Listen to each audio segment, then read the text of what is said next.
Kansilado na ang Mayon Volcano Lighting Project ayon po yan sa Albay Provincial Office.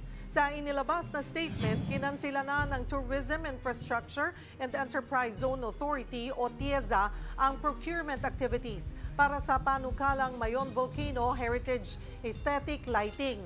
Inaprubahan ng TIEZA ang Phase 1 ng proyekto na nagkakahalaga ng kalahating bilyong piso. Pero tinutulan ito ng LGU dahil taliwas daw sa kasalukuyang estado ng probinsya bilang UNESCO Biosphere Reserve. Kaugnay ng Mayon Lighting Project, magkakausap natin si Albay Acting Governor Baby Glenda Ongbongao. Magandang tanghali po sa inyo, Governor. Magandang tanghali ni Cheryl at sa lahat ng mga nakikinig sa mga oras na to. Opo, pasensya na po. Tama po ba ako? Nalito po ako doon sa inyong last name. Pasensya na po, Governor. Tama po yan, Bonggao. Bonggao, ayan Opo. po. Gov, dumaan po ba sa Albay Provincial Tourism, Culture and the Arts Office ito pong Mayon Lighting Project, though kansilado na po ito? Opo, narinig lang po namin yung about the project during the public hearing or public consultation na ginawa ng Solar Surveying Corporation.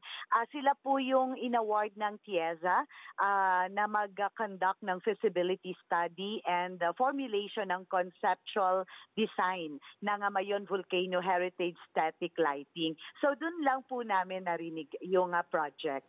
Okay, pero sino po ang saan po nanggaling yung konsepto, yung ideya na lagyan nga po ng pailaw itong Mayon? Yan na po ang hindi namin alam. Basta ang alam namin, may kinakonduct na po silang study kung pwede ba talaga ang ganitong project. So doon parang nalaman kaagad nila yung mga komento, grabe talaga yung reactions ng mga Albayano.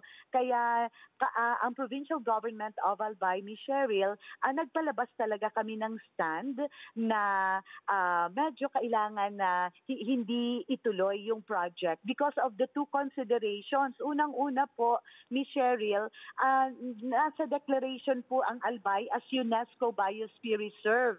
And meron din po tayong ongoing nomination sa UNESCO World Heritage List as Mayon Volcano Cultural Landscape. Kaya hindi po talaga uubra ang ganyang project. Okay.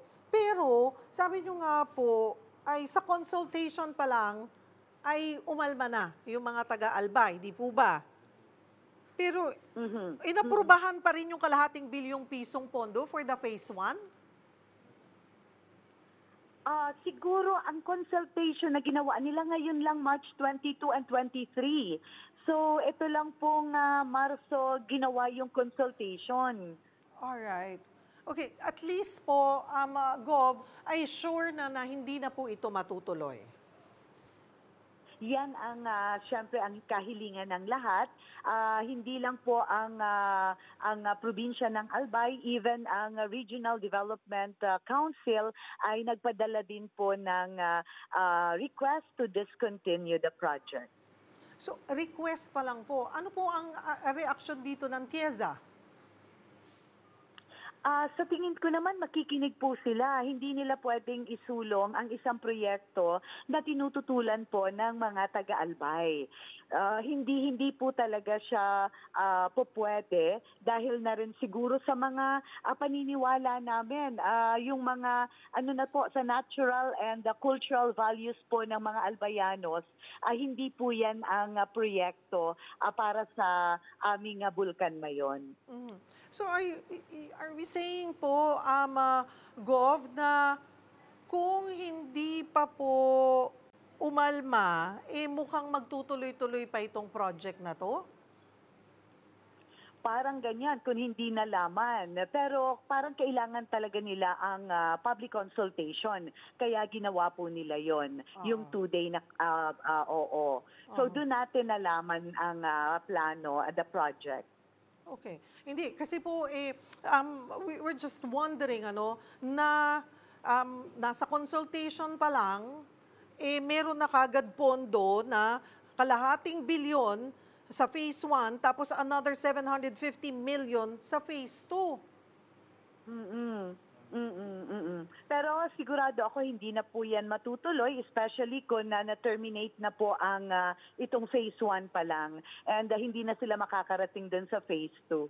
Alright, that's good to know po. Pero again, hindi po kayo nagkaroon ng pagkakataon na makausap po ang TIEZA or kausapin man lang po kayo and i-discuss itong proyektong ito sana?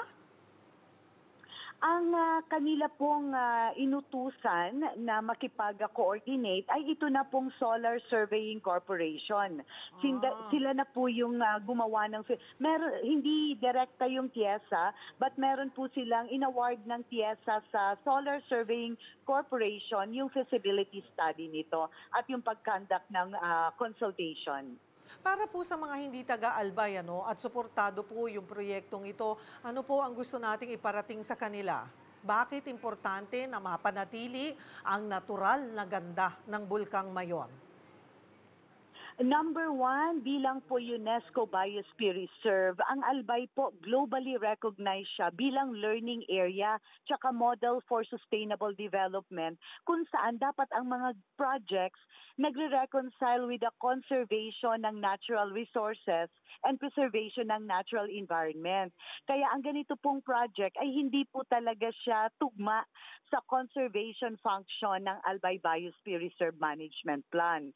And ang pangalawa po, Ms. Cheryl, talagang hinihintay na natin na ang Albay po ay makasama, ma-inscribe ang Mayon Volcano Cultural Landscape sa UNESCO World Heritage List.